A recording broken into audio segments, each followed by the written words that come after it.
ഈ ചേരാത്ത ഡ്രസ്സൊക്കെ ഇടുന്നേ? ചേരാത്ത ഡ്രസ്സോ? നിന്നോട് ആരും പറഞ്ഞു ചേരാത്ത ഡ്രസ്സാണെന്ന്? ആ, അതിനി ആരെങ്കിലും പറയണോ? കണ്ടാ തന്നെ അറിയത്തില്ല ചേരാത്ത ഡ്രസ്സാണെന്ന്. അയ്യടാ, നിന്നെ പ്രസവിക്കുന്നതിന് മുമ്പേ ഞാൻ ഇതുപോലത്തെ മോഡേൺ ഡ്രസ്സ് മാത്രമേ ഇടാറുണ്ടായിരുന്നുള്ളൂ.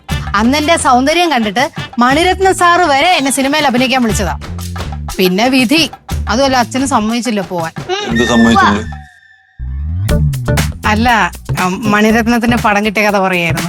മണിരത്ന സാറിന്റെ സിനിമ കണ്ടിട്ടുണ്ട്, നമ്മൾ വേറെ ഒരുപാട് സിനിമ കണ്ടിട്ടുണ്ട്. ഭയങ്കര അഹങ്കാരം തന്നെ. ആ, ഇനി അച്ഛൻ മാത്രമേ ഇത് പറയാനുള്ളൂ. ഇവളോട് ഇപ്പൊ പറഞ്ഞിട്ടിരിക്കുകയാണ് എനിക്ക് അഹങ്കാരം. മോളുടെ കാര്യം എല്ലാം പറഞ്ഞത് ആ മുത്തു. ഞാൻ കുറച്ച് ചിക്കൻ വാങ്ങിച്ചോണ്ട് വന്നിട്ട് അവന് കറി വെക്കാൻ വയ്യ. അവനൊരു മുട്ട പണി കൊടുക്കണം. ഇനി അതിന്റെ പേരിൽ ഇനി പണി കൊടുക്കാനൊന്നും പോണ്ട. അച്ഛന് ഞാൻ വരാൻ നേരത്ത് ചിക്കൻ കറിയോ മട്ടൻ കറിയോ എന്താന്ന് വെച്ചാൽ വാങ്ങിച്ചിട്ട് വരാം. നീ എന്നോട് പോകും? അമ്മ ഇല്ലാത്തത് കൊണ്ട് ഞാനും പ്രശോഭേട്ടനും കൂടി ക്ലബിലൊക്കെ പോയി ഡാൻസ് ഒക്കെ കളിച്ച് അടിച്ചു പൊളിച്ചിട്ട് വരാന്ന് വിചാരിച്ചു. കുഞ്ഞിനെ കൊണ്ടുപോകുന്നില്ലേ ക്ലബിലോട്ടോ? അച്ഛൻ മോളെ അവര് കേറ്റത്തില്ല. അതിനല്ല അച്ഛനോട് അവളെ നോക്കാൻ വരാൻ പറഞ്ഞേ. അപ്പൊ കൊച്ചിനെ നോക്കലാണ് എന്റെ ജോലി. യെസ് പിങ്കി, ഞാൻ പോയിട്ട് വരാം കേട്ടോ. ടാറ്റാ. അയ്യോ, എന്നെ ഈ വേഷത്തിലൊക്കെ കണ്ടിട്ട് ഒരു 5 വയസ്സ് കുറഞ്ഞ പോലെ തോന്നുന്നു. എനിക്ക് ഈ വേഷം ഇട്ടോണ്ട് പോകേണ്ട വല്ല കാര്യമുണ്ട്? അച്ഛാ, കണ്ണാടി മറന്നുപോയി. സൂക്ഷിച്ചു പോണേ. ടാറ്റാ. മോളെ, നിന്റെ അമ്മയ്ക്ക് ഇത് എന്തിന്റെ കേടാ? അമ്മേ, അച്ഛമ്മ ഇല്ലാത്തടെ ആഘോഷിക്കാൻ പോയേക്ക. നമുക്ക് ഇവിടെ ആഘോഷിക്കാം. പിന്നെന്താ?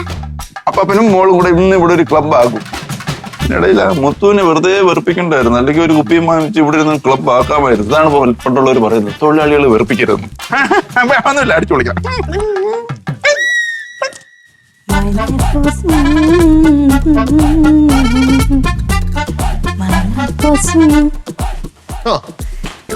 പ്രതീക്ഷേ, എനിക്കൊന്ന് പ്രശോഭേട്ടന്റെ ഓഫീസിലോട്ടാക്കോ?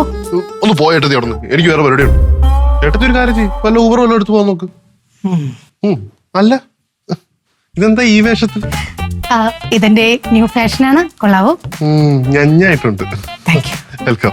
No mention.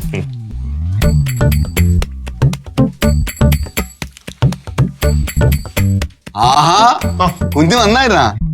മനുവിന് എങ്ങനെയുണ്ട്? ഓക്കെ വരുന്നുണ്ടോ? ആ, പിന്നെ കൊച്ചമ്മ ദുബായ് വരെ ഒന്ന് പോയി. നാളെ രാവിലെ ഇങ്ങ് വരും. കുഞ്ഞിനടുത്തൊന്ന് പറഞ്ഞേക്കാൻ പറഞ്ഞു. ദുബായ്? സുരഭി എവിടെ?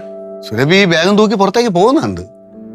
പുറത്തേക്കോ? ഓ, എങ്ങോട്ട് പോകുന്ന പറഞ്ഞിരുന്നോ? അതൊന്നും പറഞ്ഞില്ല. കമലാരക്ഷരം ഇങ്ങോട്ടും മിണ്ടിയില്ല, ഞാനും അങ്ങോട്ടും മിണ്ടിയില്ല. എന്ത് ഫുഡ് വല്ലതും എടുത്ത് വെക്കണോ?